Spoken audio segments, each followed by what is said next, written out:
Il est éloigné de ton ennemi. Le roi d'Israël, l'Éternel, est au milieu de toi.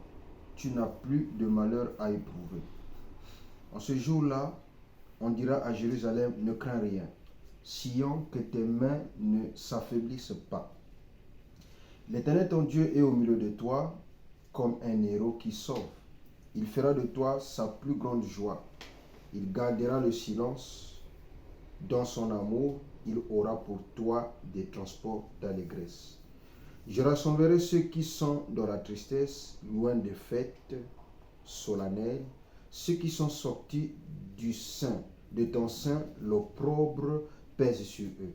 Voici en ce temps-là, j'agirai contre tous tes oppresseurs, je délivrerai les boiteux, je recueillerai ceux qui ont été chassés, je ferai d'eux un sujet de louange et de gloire dans tous les pays où ils sont ton opprobre. En ce temps-là, je vous ramènerai, en ce temps-là, je vous rassemblerai, car je ferai de vous un sujet de gloire et de louange parmi tous les peuples de la terre, quand je ramènerai vos captifs sous vos yeux, dit l'Éternel. Amen. Amen. Prions le Seigneur tous pour consacrer ce moment entre les mains de l'Éternel. Merci Seigneur Jésus pour tout ce que tu nous cesses de faire pour nous, alors que tu nous as dit que chaque jour suffit sa peine. Encore une fois de plus se réunir, tu as dit là où deux ou trois se réunissent à mon nom, moi je suis au milieu de vous. Venons devant ta sainte présence pour te confier cette réunion de prière dans ces circonstances que nous sommes en train de traverser, pour que ta main immuable y soit, afin que tu sois celui-là qui fait partie de la réunion à 100%, du début jusqu'à la fin, que tu sois l'alpha et l'oméga, car nous n'avons pas besoin d'autre chose que de toi. Nous n'avons pas besoin de quelqu'un d'autre que de toi, parce que tu es celui qui nous réunit et nous sommes conscients pourquoi nous sommes réunis en cet après-midi. Bénis chaque âme ici présent en ta présence. Bénis Seigneur Jésus l'avancée.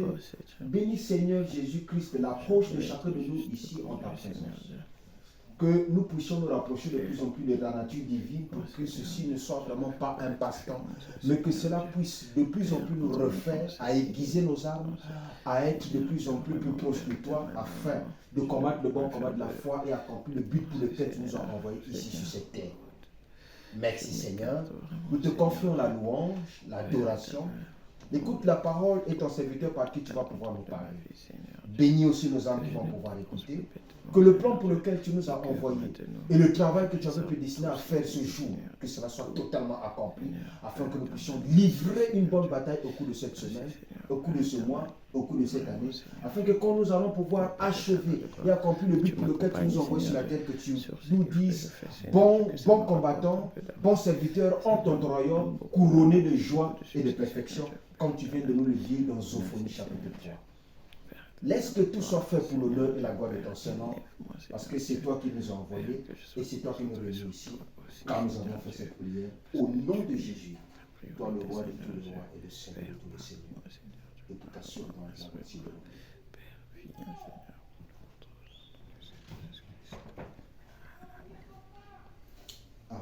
Amen. Amen.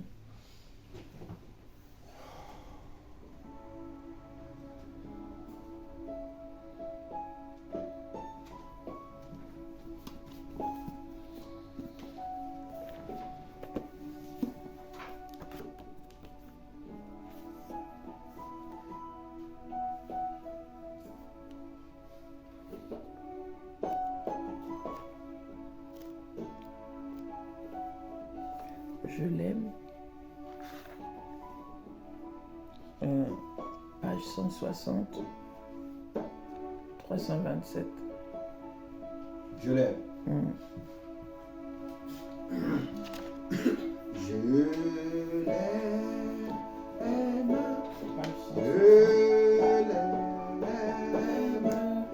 Parce qu'il m'aima le premier.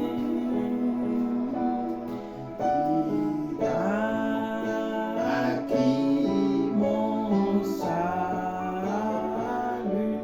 sur le bois.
que ce soit trop de long cantique. Ah, il est trop long, on ne va pas tout chanter. Bon, on ne va pas tout chanter. Page Jésus 192, 411. Page 192. 411. Ouais. Jésus par ton sang précieux a lavé mon Iniquité. Amen. Regarde-moi du haut des cieux. Dis-moi que tu m'as pardonné. J'ai longtemps erré des cœurs belles, mais j'entends ta voix qui m'appelle au pied de ta croix. Maintenant, tout confus, brisé, je me rends blanc, plus blanc que neige, oh blanc, plus blanc que neige, lavé dans le sang de l'agneau, je serai plus blanc que la neige. Oh, le fardeau de mon péché, Dieu très saint est trop grand pour moi. Oh, je veux en être délivré. À cette heure, révèle-toi. Jésus, viens, sois ma délivrance. Seul tu peux calmer ma souffrance. Au pied de ta croix, maintenant, tout confus, brisé, je me rends blanc, plus blanc que neige, blanc, plus blanc que neige, lavé dans le sang de l'agneau, je serai plus blanc que la neige. Oh Jésus, ton sang précieux a lavé mon iniquité. Oui, tu m'as répondu des cieux. Tu m'as tout pardonné. Je te contemple et puis te croire. En toi j'ai complète victoire. Au pied de ta croix, maintenant, je me relève triomphant. Blanc, plus blanc. Blanc, plus blanc que neige. Blanc, plus blanc que neige. Lavé dans le sang de l'agneau,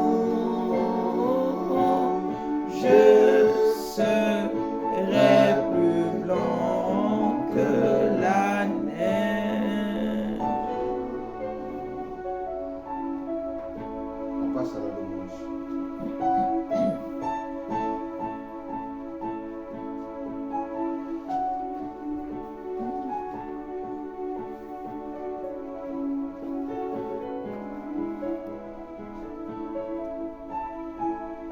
Ma richesse, ma gloire.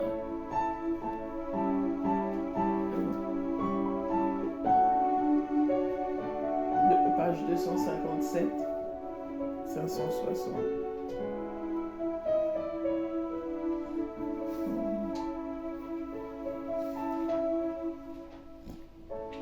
Ma richesse, ma gloire Et ma félicité, oh Jésus, c'est de croire que tu m'as racheté, rempli de confiance en toi, divin Sauveur. Je vis dans l'espérance et je marche sans peur. ma richesse, Ma gloire et ma félicité, oh Jésus, c'est de croire que tu m'as racheté, rempli de confiance en toi, divin Sauveur. Je vis dans l'espérance et je marche sans peur. Rien n'ôte les souillures, rien ne guérit le cœur, sinon les meurtrissures et le sang du Sauveur. Oui, Jésus seul nous lave de toute iniquité et procure à l'esclave l'heureuse liberté. Jésus, oui, Jésus seul nous lave de toute iniquité et procure à l'esclave l'heureuse liberté. Oh, que toute la terre apporte à ce Sauveur ses péchés, sa misère. Il fait grâce aux pécheurs. Son amour insondable lui fit quitter le ciel pour donner aux coupables le salut éternel. Son amour insondable lui fit quitter le ciel pour donner aux coupables un salut éternel. Son amour insondable lui fit quitter le ciel pour donner aux coupables un salut éternel.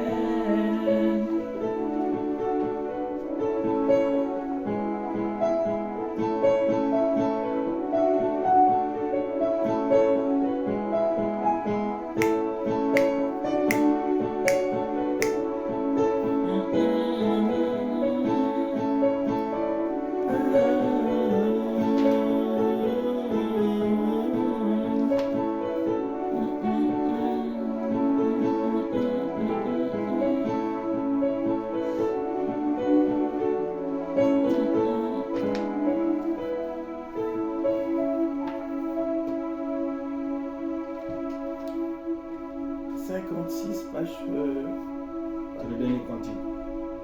bientôt dans la douceur. Hein? Ou le Messie le roi le roi.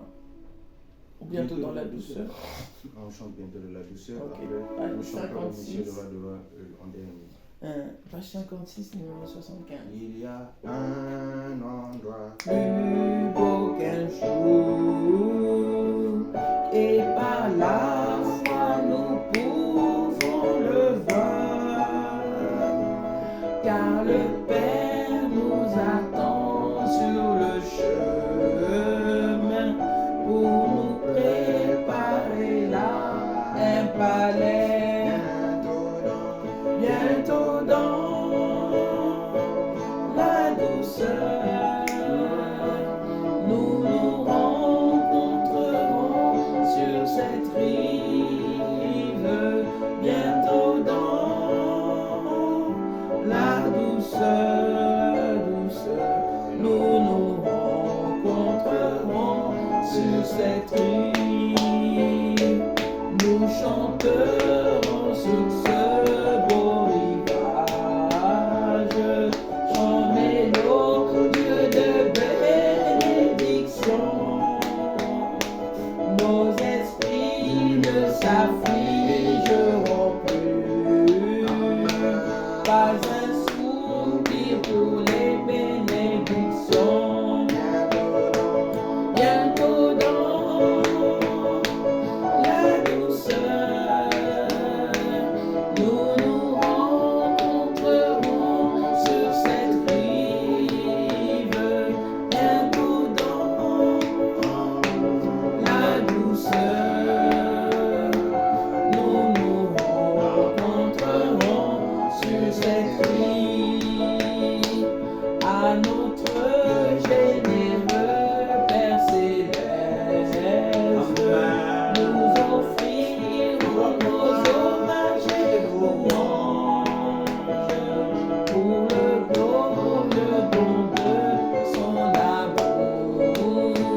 soit loué.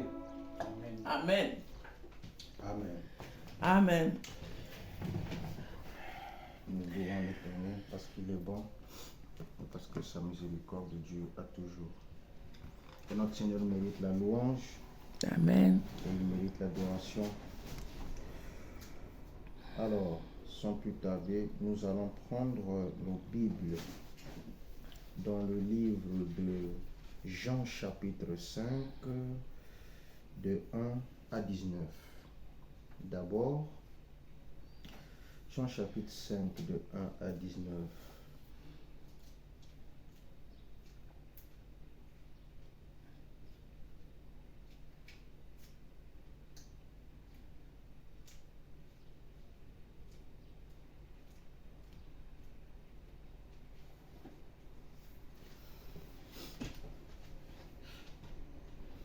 Nous lisons la parole au nom du Seigneur. Après cela, il y eut une fête des Juifs et Jésus monta à Jérusalem. Amen. Or, à Amen. Jérusalem, près de la porte des brebis, il y a une piscine qui s'appelle en hébreu Bethesda et qui a 5 portiques. Sous ces portiques étaient couchés un grand nombre de malades, des aveugles, des boiteux, des paralytiques qui attendaient le mouvement de l'eau. Car un ange descendait de temps en temps dans la piscine et agitait l'eau, et celui qui y descendait le premier, après que l'eau avait été agitée, était guéri, quelle que fût sa maladie. Là se trouvait un homme malade depuis 38 ans, Jésus l'ayant vu couché, et sachant qu'il était malade depuis longtemps, lui dit, « Veux-tu être guéri ?» Le malade lui répondit, « Seigneur, je n'ai personne pour me jeter dans la piscine. Quand l'eau est agitée, et pendant que j'y vais, un autre descend avant moi. Lève-toi, lui dit Jésus, prends ton lit et marche. Aussitôt, cet homme fut guéri et prit son lit et marcha. C'était un jour de sabbat. Les Juifs dirent donc à celui qui avait été guéri, c'est le sabbat, il n'était pas permis d'emporter ton lit. Il leur répondit, celui qui m'a guéri m'a dit, prends ton lit et marche. Et il lui demandait, qui est l'homme qui t'a dit, prends ton lit et marche? Mais celui qui avait été guéri ne savait pas qui c'était Jésus.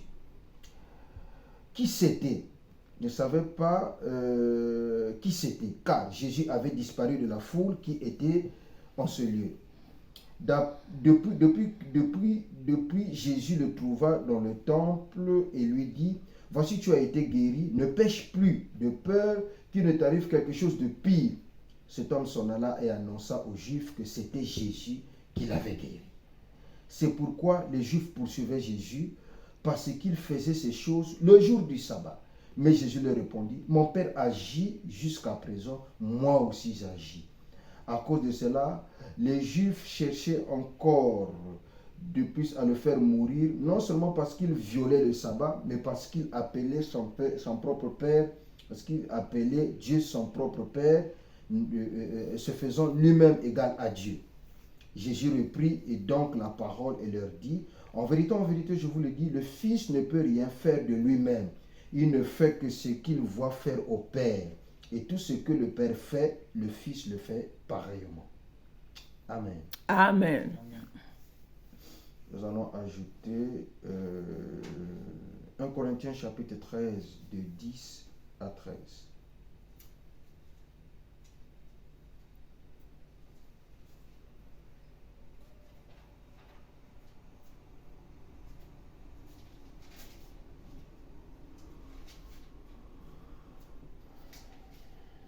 1 Corinthiens 13, de 10 à 13. Mais quand ce qui est parfait sera venu, ce qui est parfait disparaîtra. Lorsque j'étais enfant, je parlais comme un enfant, je pensais comme un enfant, je raisonnais comme un enfant. Lorsque je suis devenu homme, j'ai fait disparaître ce qui était de l'enfant. Aujourd'hui, nous voyons au moyen d'un miroir, d'une manière obscure, mais alors nous verrons face à face. Aujourd'hui, nous connaissons en partie, mais alors je connaîtrai comme j'ai été connu. Maintenant, ces 3 choses demeurent, la foi, l'espérance, la charité. Mais la plus grande de ces choses, c'est la charité. Que le Seigneur ajoute des bénédictions à la lecture de sa parole. Amen. Et je nous prie de nous asseoir. Je vais me moucher, exactement les pieds que sur l'accomplissement. C'est ça le sujet de notre jour. Il s'agit pour nous de mettre les pieds que sur l'accomplissement. Il est question pour nous de mettre les pieds que sur l'accomplissement. Alors, ici, nous allons lier la puissance de l'amour liée à la foi, mais pas n'importe quelle foi. Avant cela, vite fait, nous allons lire une citation du frère Branham. Dit ceci. Eh bien, bon, quand on lit la Bible, on découvre que c'est une histoire d'amour que Dieu a écrit à son Église. C'est Dieu. Dieu, il est amour. Et le croyez-vous, la Bible est écrite de telle manière que les gens instruits et intelligents ne puissent jamais la comprendre. Vous devez tomber amoureux de Dieu pour la comprendre. Amen. Amen. Vous devez avoir Dieu en vous. Il est son propre interprète auprès de vous. Amen. Amen. Donc, il s'agit pour nous de mettre exactement les pieds que sur l'accomplissement. Vous allez remarquer que quand le Seigneur était ce jour-là, inspiré à aller accomplir la volonté de son Père, à pouvoir guérir ce malade, vous allez vous rendre compte que les pharisiens, les sadducéens et tous ceux qui avaient la connaissance de la loi de Moïse ne voulaient absolument rien savoir. Pour eux, il était hors de question que quelqu'un soit guéri le jour du sabbat. Parce que le sabbat est typifié comme étant le repos. Pourtant, c'est Dieu lui-même qui avait écrit cette loi dans la Bible à travers son serviteur Moïse, que le jour du sabbat, ça devait être le jour du repos, le jour où tout le monde devait se reposer. Mais vous allez remarquer que chaque jour suffit sa peine et chaque chose a son temps. C'est à cause de ça qu'à l'heure où nous sommes, nous ne pouvons pas naviguer dans une autre dimension ou dans une autre sphère que celle dans laquelle le Seigneur vient de nous faire entrer, parce que les temps ont complètement changé. Parce qu'il y a un temps pour toutes choses. Vous allez voir la vitesse avec laquelle le monde est en train de partir, du point de vue de la technologie, du point de vue de l'intelligence artificielle et tout, du point de vue de tout ce qui concerne la vie normale, dans les circonstances d'une manière ou d'une autre. La vie est en train d'aller à une vitesse sans pareille. L'homme devient de plus en plus intelligent, de plus en plus malin, de plus en plus sage, jusqu'à il a même créé les réseaux sociaux. Le monde devient miniaturisé. Le monde devient minime. C'est-à-dire que tu peux circuler à travers le monde juste en une fraction de seconde. Tu appuies sur une touche d'un téléphone, tu as le monde entre tes mains. Via les réseaux sociaux. Ça, c'est ce que l'homme a réussi à fabriquer, a réussi à créer. N'oublions pas que quand l'homme crée, quand l'homme fait quelque chose, Dieu est toujours en avance. Toujours. Dieu n'est jamais en retard par rapport à l'homme. Parce que c'est Dieu qui a donné l'intelligence. C'est Dieu qui a créé l'intelligence. C'est Dieu qui a fait tout ce que nous sommes en train de voir. Donc, Dieu ne peut jamais être en retard par rapport à l'homme. C'est pourquoi il aura toujours des témoins sur la terre pour prouver que, en dépit de ce que vous êtes en train de faire, il y a toujours Dieu qui est sur la terre qui fait aussi. Amen. Amen. Amen. Toutes les fois que l'homme fait, Dieu aussi fait quelque part. Toujours. Amen. Ça a toujours été comme ça. Toujours. C'est pourquoi vous allez remarquer qu'au temps, par exemple, avant que nous puissions revenir sur le sabbat et sur le Seigneur qui a guéri ce malade-là le jour du sabbat, en relation avec le temps dans lequel nous sommes en train de vivre, vous allez vous rendre compte qu'il est vraiment nécessaire de faire des choses de la volonté de Dieu, parce que quand vous faites des choses de la volonté de Dieu, sachez que vous avez avec vous le mystère de l'infaillibilité qui est déjà engagé. Parce que Dieu ne fait jamais des choses, par exemple, pour échouer. Parce qu'on appelle l'alpha et on appelle l'oméga. Vous allez remarquer qu'au temps d'Élie, Akab a voulu affronter Élie. Il a voulu affronter Élie par sa manière de faire. Parce qu'il était devenu un incrédule. Et vous allez vous rendre compte que Dieu a prouvé à Akab que Élie avait raison. Il a bloqué la pluie pendant 3 ans et demi. Et ce peuple est resté pendant 3 ans et demi sans eau. Noé a bloqué Élie a bloqué la pluie. Et ce peuple est resté sans eau pendant 3 ans et demi. Qu'est-ce que cela veut dire? Cela veut dire que quand par exemple le peuple que Dieu appelle est incrédule, Dieu a toujours un témoin sur la terre. Toujours. Toujours. Et quand les gens font, Dieu fait aussi. Donc, quand Akab s'est rébellé contre le Seigneur, parce que Akab c'était un serviteur de Dieu. Akab c'était un roi juif. Mais il est allé épouser une Jézabel, une femme païenne, ce qui était interdit en Israël. Et du coup, il a propulsé tout le royaume d'Israël dans l'idolâtrie. Israël a commencé à adorer des dieux Baal, des dieux Astarté et tout. Mais Dieu, comme il est tout puissant, il a toujours ces tours qu'il réserve dans ses poches pour les jouer quand il le veut. Il a dit à Akab, il a dit à Élie, en tout cas, je te donne tout ce qu'il faut.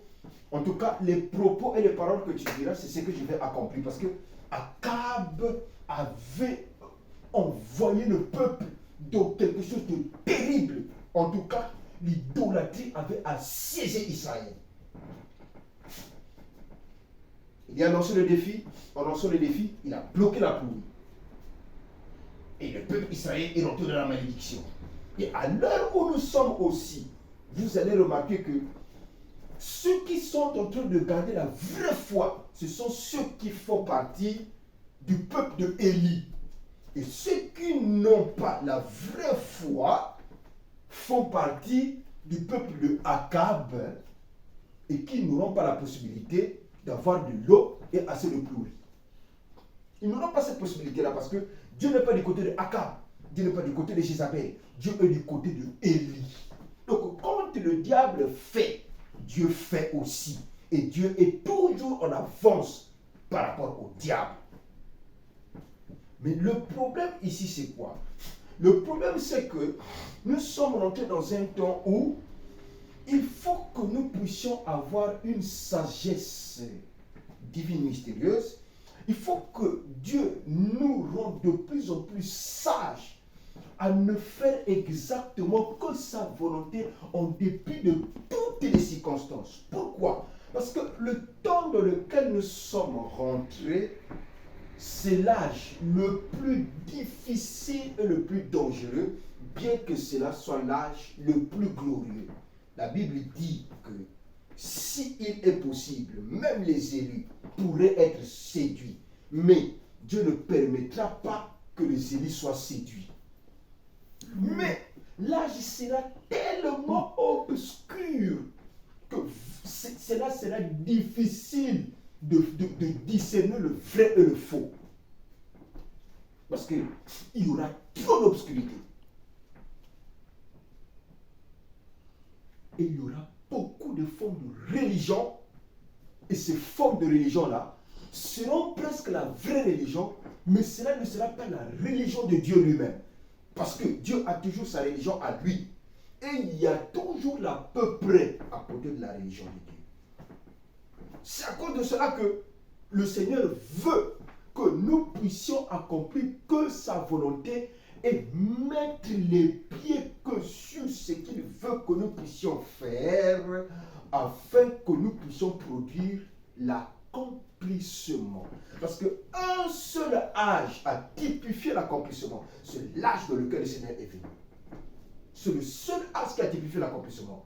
Aucun âge n'a typifié l'accomplissement, sauf l'âge du Seigneur. Il était l'accomplissement de la volonté de son Père et l'accomplissement de tout le plan parfait que son Père lui avait donné. À commencer par l'Ancien Testament. Amen. Amen. Donc, ce jour-là, quand il est arrivé là, étant omniscient, omnipotent, omniprésent, vous allez remarquer que même les réactions de cet homme étaient des réactions inspirées de Dieu par le Père qui l'avait envoyé Jésus. Parce que c'est son Père qui l'avait envoyé. Voilà pourquoi toutes les fois, il faut toujours vérifier les contours avant de chercher à faire quoi que ce soit. Parce que si Jésus t'envoie à l'heure où nous sommes, comme son Père l'avait envoyé, si Jésus t'envoie à faire quelque chose, alors, même tout ce qui sera tout autour de toi aura de l'inspiration. C'est-à-dire que l'inspiration va influencer tout ce qui sera tout autour de toi. Pourquoi? Parce que quand le Père avait envoyé le Seigneur, il lui avait donné tout ce qu'il faut. Et maintenant là, le Seigneur qui nous envoie aussi, il nous donne tous les prérogatives. Amen. Amen. C'est pourquoi c'est lui qui tient les temps et les circonstances. Le fait qu'il a les temps et les circonstances dans ses mains comme ça, il peut utiliser les esprits, il peut utiliser les hommes, il peut utiliser les hommes. Il utilisera n'importe qui et n'importe quoi pour qu'il puisse accomplir sa volonté. Toi, ton problème, Amen, c'est de te mettre à l'écart comme le Seigneur le faisait pour que tu sois vraiment un vêtement. Parce qu'à l'heure où nous sommes, il nous est strictement interdit de faire autre chose que de mettre nos pieds sur l'accomplissement. C'est-à-dire que toutes les choses que vous devez faire doivent être en relation avec la volonté parfaite de Dieu. Amen. Parce que plus nous sommes en train d'avancer, je vous dis que plus nous sommes en train de nous rapprocher de la disparition. Dans les années qui vont venir, l'enlèvement va se produire. Je vous dis la vérité. Dans les années qui vont venir, l'enlèvement va se produire. Donc, à l'heure où nous sommes, si vous ne croyez pas que vous êtes déjà à l'intérieur de l'arche, si vous ne savez pas que vous êtes vraiment à l'intérieur de l'arche, parce que les circonstances n'ont rien à voir avec le plan de Dieu. Les circonstances de la vie ne changent en rien le plan de Dieu. Pas du tout. Aucune circonstance ne peut changer le plan de Dieu. Quand Dieu dit qu'il va accomplir telle chose, aucune circonstance ne peut l'arrêter. C'est à cause de ça que vous allez remarquer, une fois, il a dit à Jonas, va à Ninive, va prêcher. Va prêcher à Ninive. Jonas, il prend le bateau, direction Tarsis. Vous allez comprendre comment Dieu est le maître des temps et des circonstances. Et comment il joue le jeu, comment il fait des trucs, comment il se retrouvait là devant la piscine de Bethesda. Comment? Mais parce qu'il était le roi de tous les esprits, le maître de la vie, c'est lui le créateur. Donc en se retrouvant là, il était là devant ce malade-là comme omniscient, omnipotent, omniprésent. Et vous allez remarquer que même les réactions de ce malade-là étaient des réactions purement inspirées de Dieu. Il dit, Seigneur, personne ne peut me jeter dans cette eau. Mais si tu peux me guérir, il ne s'est même pas demandé, mais qui es-tu pour me poser cette question? Pas du tout. Il a juste réagi pour dire, Seigneur, si toi tu peux me jeter dans cette eau, je suis sûr que je vais être guéri.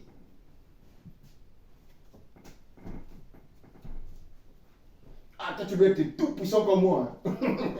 Amen. Ah oui, hein? Il faut que tu exprimes la divinité. Je te dis la vérité, tu dois être un esprit. Mais oui.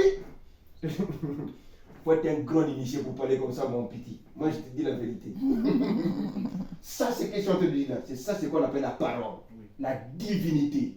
C'est ça là. Amen. Avec Amen. laquelle Dieu a créé le monde. Mais je te dis une chose. Dieu se révèle et se cache dans la simplicité.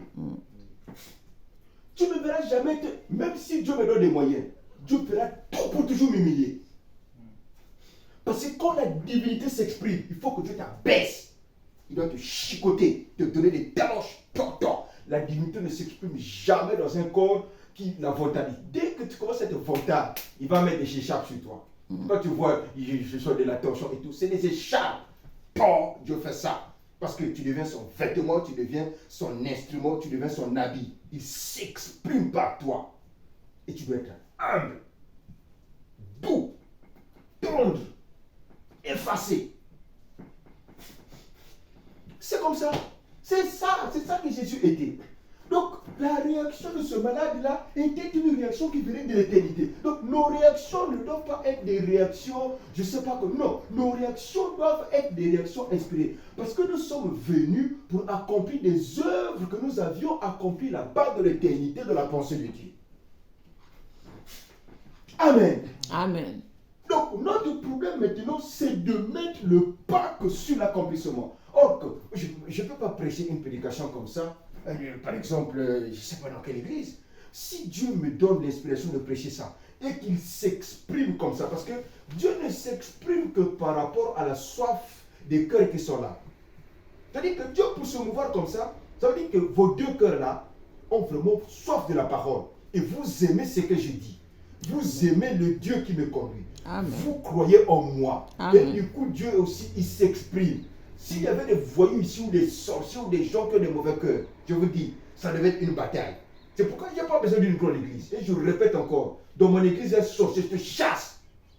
Tu es en train de filmer, non? Tu viens ça avec tes trucs, la sorcellerie, tout. Non, pas question. Tu ne reçois pas. Tu vas chercher une autre église où on règle l'histoire des sorciers. Ici, là, il n'y aura que des élus. Que des élus. Tu peux pourtant un soi-disant croyant, hein? Il n'y a pas de souci. Tu vois un homme comme par exemple le frère, hein? Il n'y a pas de souci. Lui, il n'y a pas de problème. Ou bien les branamistes, je prends par exemple l'exemple des branamistes, il n'y a pas de problème. Mais que tu es initié, tu viens, hein? Tu viens, et quand je presse, tu me regardes, c'est comme si tu veux tenter à te dédoubler. Mais tu veux rester ici, non, tu ne resteras pas du tout. Amen. Amen. Donc le Seigneur dit, comprenez, hein, le Seigneur, vous allez comprendre que Dieu lui-même, il est le maître des temps, des circonstances, il joue le jeu. Donc il faut vraiment être humble, il faut être sage. Parce que si tu es sage, tu es humble et tu es effacé, alors, qu'est-ce que Dieu fera? Il va te faire entrer dans la dimension où, indépendamment de ta volonté, je te dis, tu vas mettre des pas sur l'accomplissement de ta vie comme ça. Je te dis la vérité, tu mettras les pas sur l'accomplissement de ta vie. Tu mettras les pas. Ça va être indépendamment de ta volonté. Parce que c'est lui qui tient les temps et les circonstances. Mais quand tu n'arrives pas encore à mettre les pas sur l'accomplissement parfait des choses que le Seigneur a prédestiné à faire pour toi, on dit que tu dois encore apprendre certaines choses. Amen. Amen. Donc il dit à je ne vais pas vraiment rester pendant longtemps, il dit à Jonas, va à Ninive. Le monsieur, il prend le bateau, il va à Tarsis. C'est Dieu qui l'avait inspiré de prendre le bateau pour qu'il parte à Tarsis. Comment se fait-il que Dieu te dit, va quelque part, toi tu vas dans une autre direction? Tu dis, comment? Un serviteur de Dieu, tu es désobéissant. Ça c'est même de la trahison. Il prend le bateau, direction Tarsis. Inspiré par Dieu. Il va à Tarsis. En route, dans le bateau, la guerre a commencé.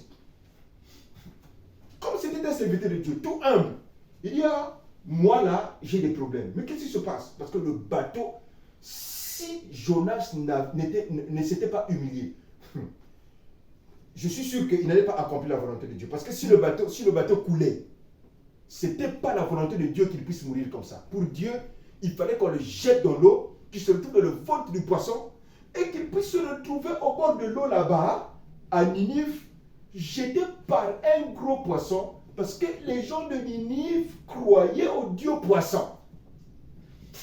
Le fait qu'un poisson a jeté un homme, pour eux, ils se sont dit que Dieu les a visités, parce que les gens de Ninive, ainsi dit le Seigneur, était le poisson. C'était le poisson, leur Dieu.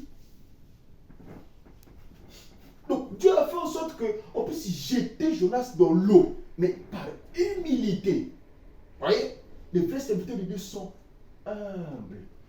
Quand vous voyez quelqu'un qui est un serviteur de Dieu, il n'est pas humble. Cet homme-là n'a pas de ministère. Ce ministère-là, ça ne vient pas de Dieu. Ou bien il a un esprit. Un vrai roi de Dieu, il est humble. Peu importe les situations, il doit avoir l'humilité. Amen. Dans le bateau, ça crépitait, le bateau commençait à couler. Jonas a dit, en tout cas, laissez tomber. C'est moi qui ai le problème avec Dieu. Mais comment toi tu as le problème avec Dieu? Dieu m'a dit, il est là à Ninive. Mais tu fais quoi ici? Mais moi je voulais parler. Mais tu es malade ou quoi?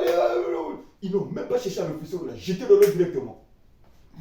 Quand on l'a jeté dans l'eau, la tempête s'est calmée. La tempête s'est calmée parce que les gens avaient une idée du Dieu d'Israël. Quoi? Dieu t'a envoyé, tu te retrouves ici là pour nous chercher des problèmes et tu veux que nous puissions tous mourir? Alors c'est pas possible. Quand on jette Jonas, Jonas se retrouve dans le gros poisson. Donc, Jonas a accompli la parfaite volonté de Dieu en se trouvant dans un gros poisson, comme celui qu'il avait envoyé le Seigneur. Parce que Jonas est allé prêcher à Ninive avant que Jésus ne soit né, avant que Jésus ne vienne donner sa vie à la croix. Parce que tous ces prophètes de l'Ancien Testament-là, c'est le Seigneur qui les a bel et bien envoyés. Est-ce que nous pouvons dire Amen? Amen. Quand Dieu t'envoie, tu dois être sûr, tu dois être rassuré déjà que la mission doit être accomplie. Et il faut savoir que la mission n'est pas facile à accomplir. Parce que la plupart des temps, les missions de Dieu, c'est des missions kamikazes et commando. Il n'y a pas du pain. Je te dis, il n'y a pas du pain. C'est-à-dire que, je ne sais pas, c'est juste des circonstances qui peuvent créer.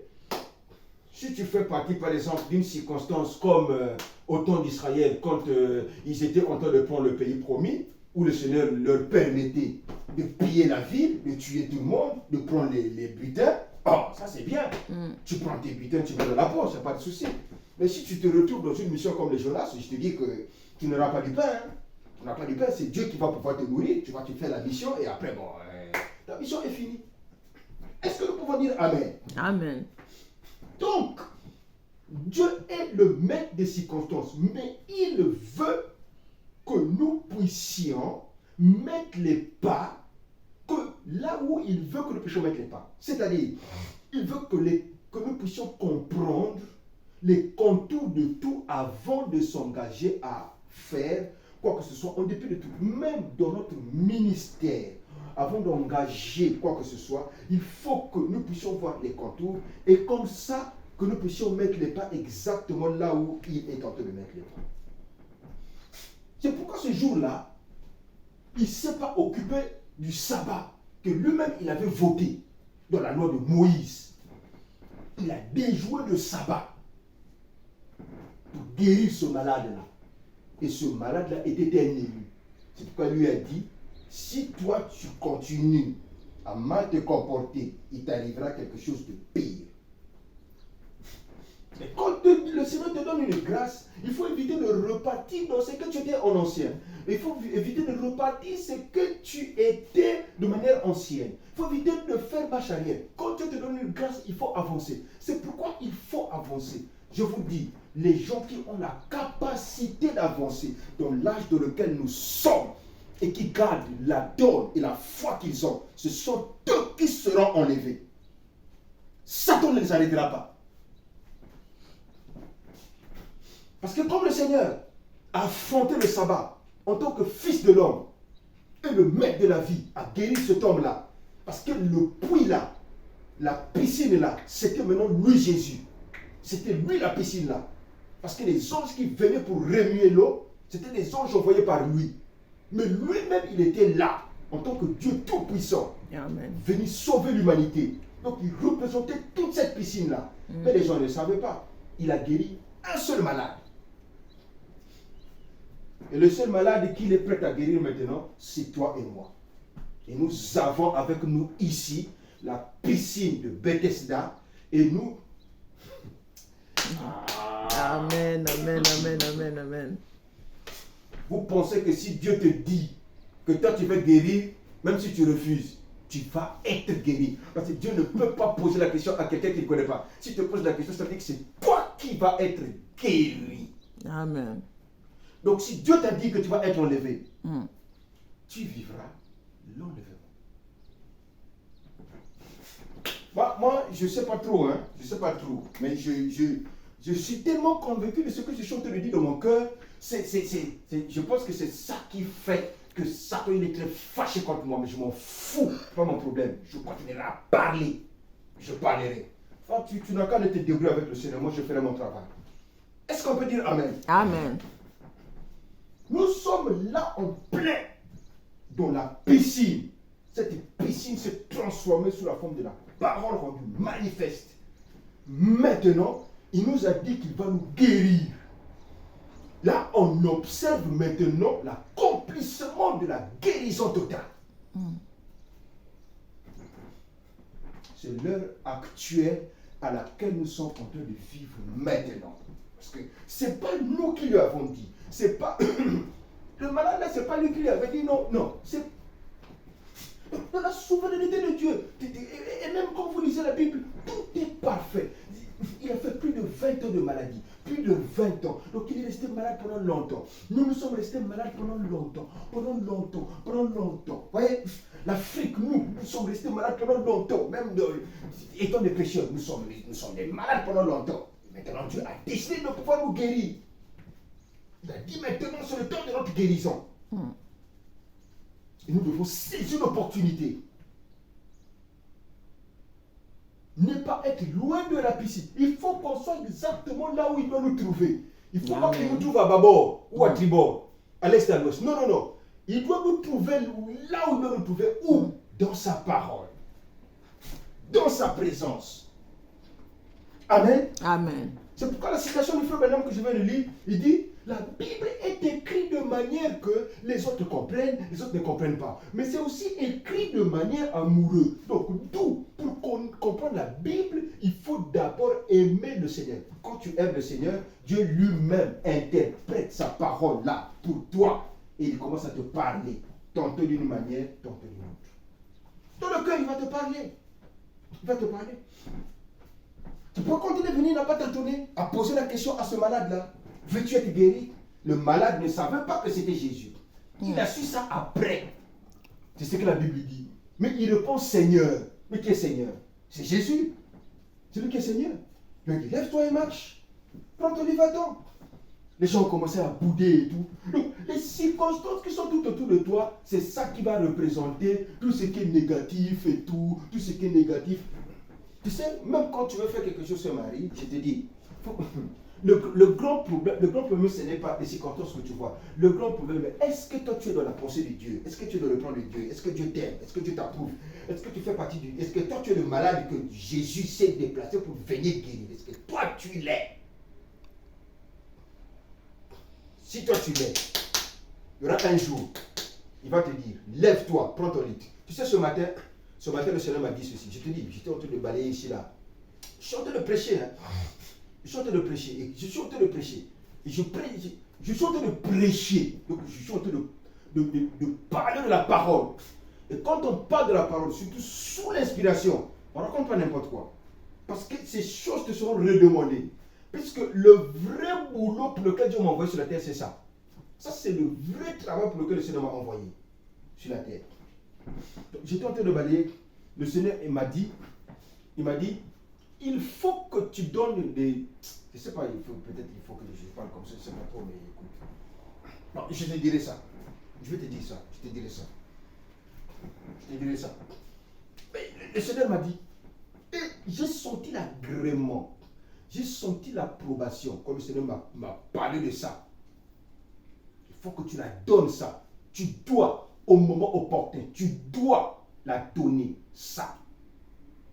Je dis oui Seigneur. Quand je sentirai le moment, je prononcerai des paroles et je sais que les choses vont s'accomplir. Amen. Le Seigneur m'a parlé des enfants. C'est ça qu'il m'a dit. Il m'a dit, il faut que tu... Donc, je dois prononcer des paroles. Je dois dire des choses. Et il le faut. Le Seigneur m'a dit, il le faut. Ça fait partie de ta grâce et de ta bénédiction. Mais il le faut que tu puisses là-bas. Tu dois. Pendant que j'étais en train de balayer. Donc, tu vois. Donc, ça veut dire que tu fais partie de ces personnes-là que le Seigneur est venu pour pouvoir guérir, pour pouvoir te dire prends ton lit et marche.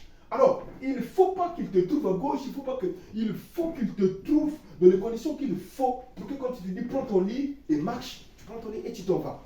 Les circonstances, ça n'a rien à voir, c'est pourquoi je suis en train de parler des circonstances. Donc, que ce soit le sabbat ou quoi, oh Dieu a dit, ou quoi, ça c'est pas le problème de Dieu. Quand Dieu prendra la décision, il va le faire parce que tu es la personne qui a été choisie à vivre ce mystère-là.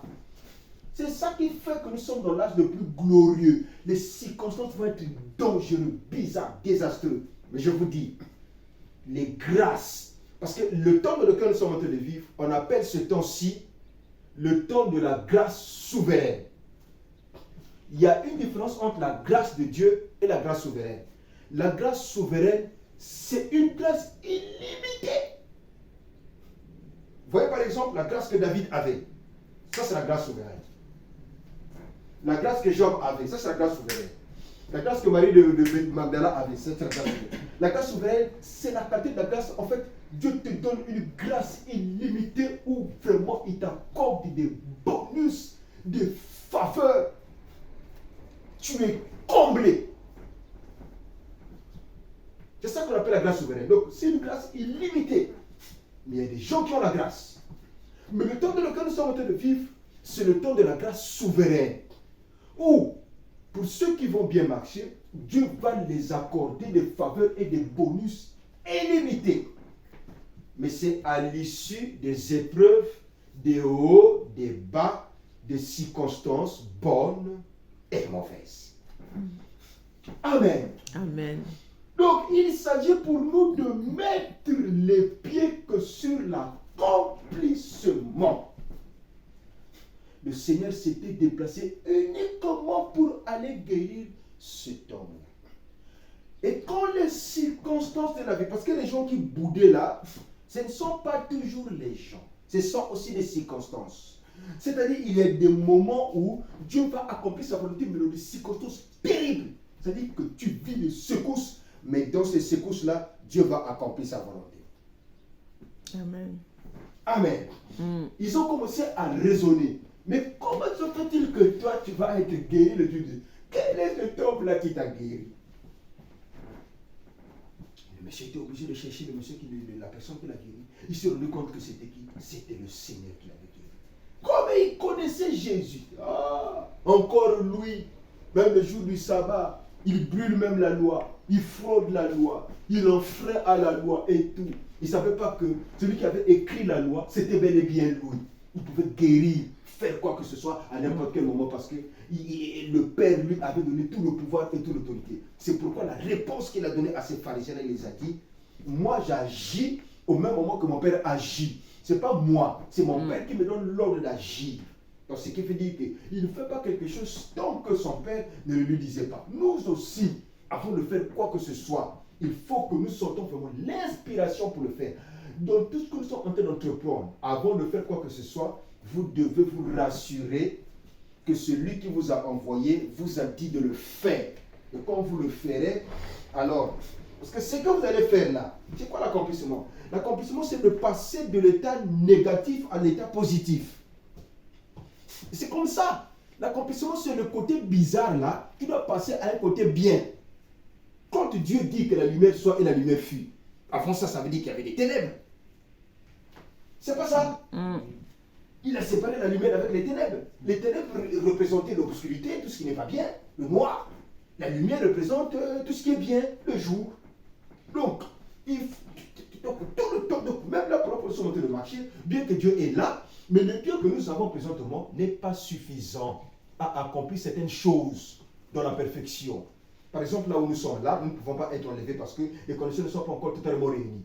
Mais quand les conditions seront réunies, il y a des lois qui vont être collées à nous, des lois spirituelles, des lois physiques, ce qui fera que nous aurons la possibilité de briser la loi de la pesanteur et de disparaître.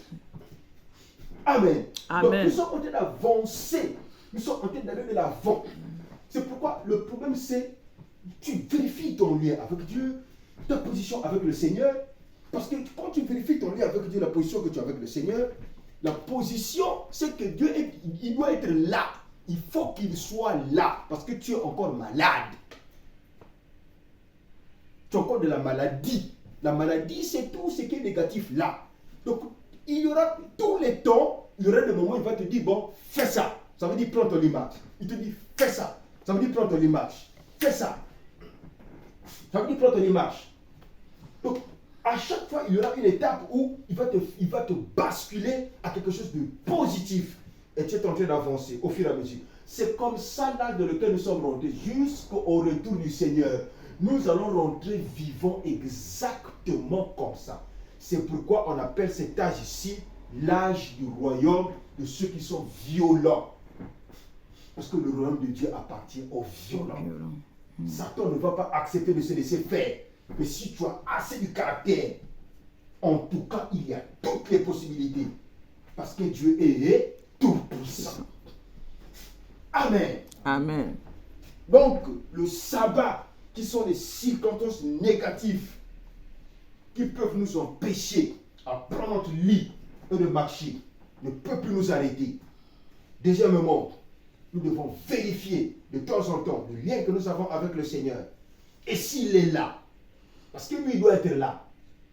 Aujourd'hui, la piscine, là, ça n'existe plus. Nous avons besoin de la vraie piscine. La vraie piscine, c'est la parole en nous manifeste. Or, nous sommes les fils de Dieu manifestés. Alors, nous devons utiliser la parole accompagnée par la foi d'un fils de Dieu manifesté. Ce n'est plus la piscine de Bethesda, c'est fini ça. On n'en a plus besoin. Ça, c'était au temps de Jésus. C'est terminé, on n'en a plus besoin de ça. Sa présence représentait la piscine. Et il avait aussi le pouvoir de guérir tous les malades qui étaient là. Mais il avait une volonté qu'il devait accomplir. C'est ça qui fait que les lois sont votées d'une manière ou d'une autre pour qu'il n'y ait pas la pagaille. Parce que sinon, comme il était aussi humain, il pouvait guérir plusieurs malades. Mais comme il était dirigé par son Père, il a guéri un seul malade. Et nous aussi, nous devons vivre la même chose.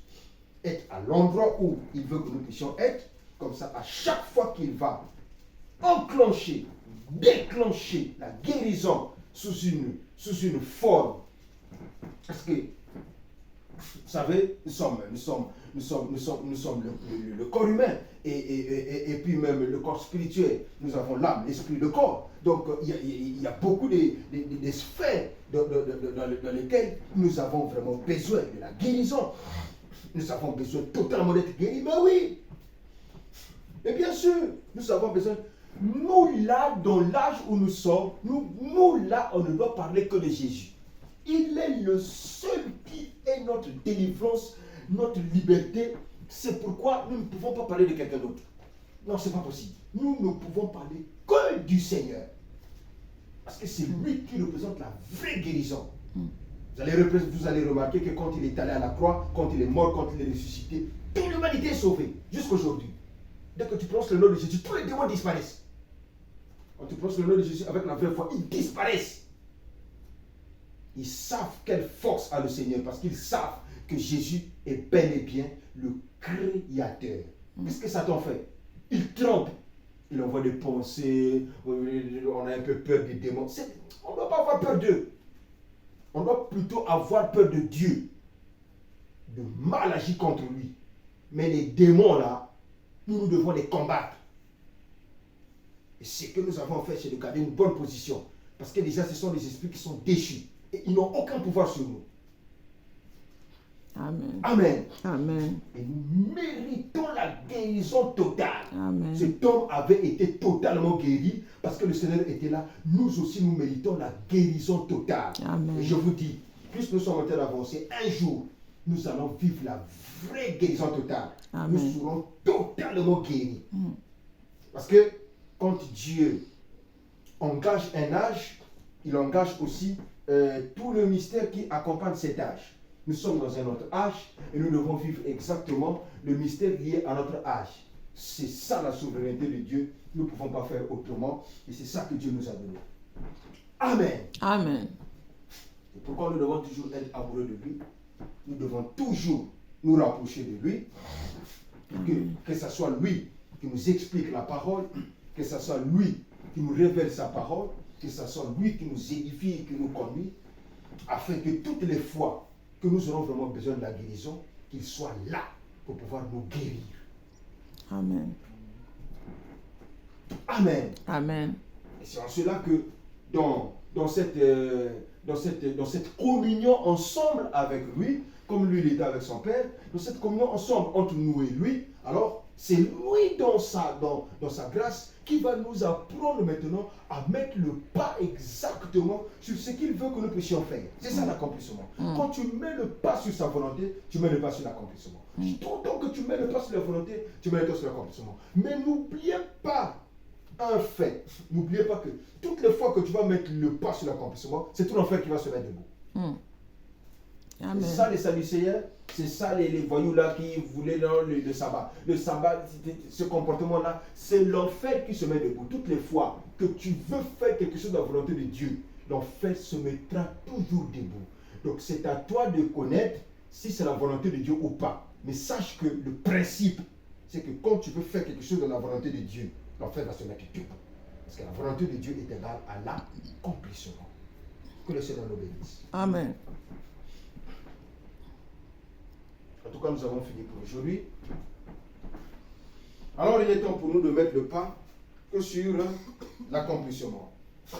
Il s'agit pour nous de mettre exactement les pieds que sur l'accomplissement. Amen. Amen. Voilà. Donc, quand on lit la Bible, on découvre que c'est une histoire d'amour. C'est cela. C'est le Seigneur qui nous a aimés dans sa miséricorde et dans sa grâce. Il est venu nous sauver. Voilà. Dieu, il est amour. Frère Branham dit, le croyez-vous? La Bible est écrite de telle manière que les gens instruits et intelligents ne puissent jamais comprendre. Vous devez tomber amoureux de lui. Voilà. Il y a aimer et tomber amoureux. C'est différent. Quand on tombe amoureux, c'est de l'amour excessif. Voilà. Vous tombez amoureux d'une personne. C'est différent d'aimer une personne ou de s'intéresser à une personne. C'est très différent. Voilà, il est son propre interprète. C'est lui-même qui interprète sa parole. Donc, quand vous cherchez à mettre le pas sur sa volonté, vous faites le tout pour chercher à faire exactement sa parfaite volonté, l'enfer va se mettre debout. Mais quand vous avez du caractère, lui, il va vous instruire à sa manière.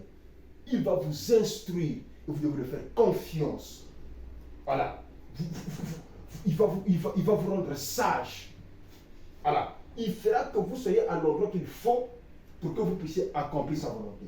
Parce que Dieu, en tout cas, il est fidèle et il ne rate jamais et jamais sa parole. Il est vraiment fidèle. Le grand problème, c'est d'être humble et d'être attentif à sa volonté pour ne pas échouer. Amen. Amen.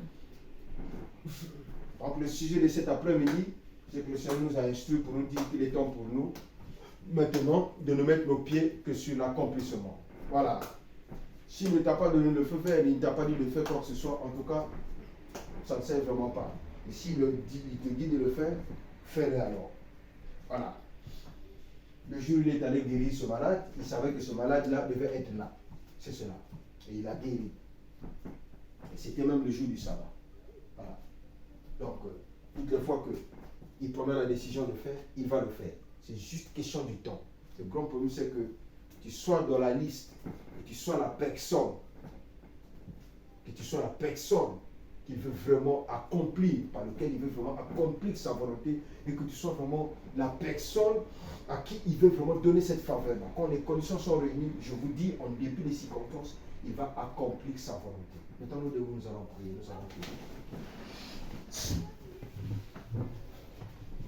Maintenant, Dieu soit loué. Amen. Et qu'il puisse vraiment accomplir sa parfaite volonté dans tout ce que nous sommes en train de faire. Et qu'il nous aide vraiment à nous parfaire, à aller de l'avant. Et qu'il bénisse tout ce que nous sommes en train d'entreprendre. Et vraiment qu'il nous accorde la grâce. Parce qu'il connaît très bien l'état de nos cœurs. Seigneur, nous te remercions infiniment. Merci infiniment pour tout ce que tu ne cesses de faire pour nous. Nous te bénissons, Seigneur, pour ces moments bénis que toi tu nous accordes. Cet après-midi, nous avons communion autour de ta parole. Nous savons que ta parole est une lampe à nos pieds, une lumière sur notre sentier, et c'est ta parole qui nous conduit d'une manière ou d'une autre. Beaucoup de circonstances bonnes et mauvaises, des fois, nous influencent et nous accompagnent.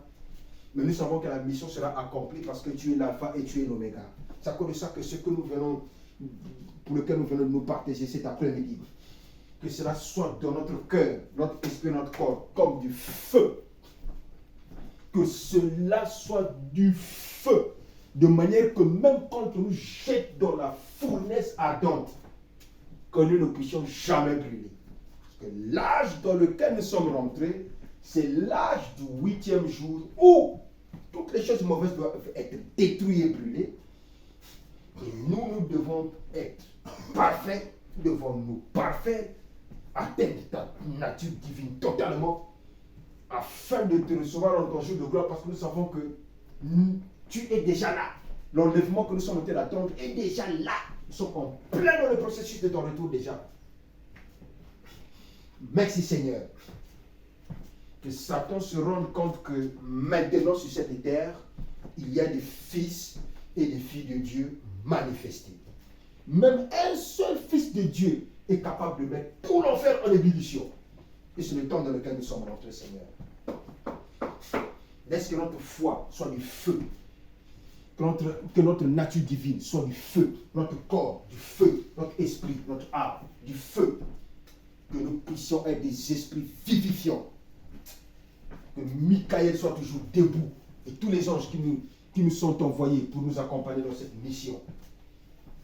Et que tu puisses accompagner tout ce que nous sommes en train d'entreprendre. Nous savons qu'il y a un temps pour tout. Et tu accompliras parfaitement ta volonté. En dépit du temps. Parce que tu es l'alpha et tu es l'oméga. Nous dissipons toute forme d'obscurité qui n'a rien à voir avec notre divinité. Nous dégageons de la lumière. Parce que nous sommes la lumière. Cette semaine est bénie, ce mois est béni, cette année est bénie. Et tu bénis l'épouse à travers le monde. Tu bénis ton réveil. Tu bénis le ministère pour lequel tu nous as envoyés sur la terre. Tu bénis chaque fils et fille de Dieu. Tu veilles sur nous, tu nous protèges. Dégageons-nous de la mort. Nous n'avons pas besoin de lui. Nous proclamons la vie. Parce que nous avons été envoyés. Nous avons été créés pour vivre éternellement. Et nous proclamons tout ce mystère de l'immortalité, de l'infaillibilité, de l'incorruptibilité. Pour que cela nous revête totalement. Afin que le mystère soit accompli. Nous nous remettons à toi dans toute humilité. Nous te consacrons ces moments. Pour que tout soit fait pour l'honneur de la gloire de ton Seigneur. Je profite de cela pour te confier ma fille. L'envie princesse, Seigneur, Esprit de Dieu, qui atteint cette une année, afin que ta présence l'accompagne et que cette année soit une année bénie pour elle, pour qu'elle soit une bénédiction totale pour mon foyer. Merci Seigneur pour une année que tu lui as accomplie, qu'elle soit du feu, une flamme de feu, y compris son frère. N'oublie pas sa maman. Bénis l'épouse à travers le monde. Veille sur nous, accomplis tes promesses. Si un lendemain, réunis-nous encore en ta présence, afin que nous puissions encore partager ces moments autour de ta parole, alors que nous avons fait cette prière au nom tout puissant de Jésus, toi qui nous as envoyés. Et nous savons que nous sommes ces personnes-là qui devons être totalement guéries, parce que la piscine est bel et bien ici. Et nous sommes cette piscine au nom de Jésus que nous avons fait cette prière.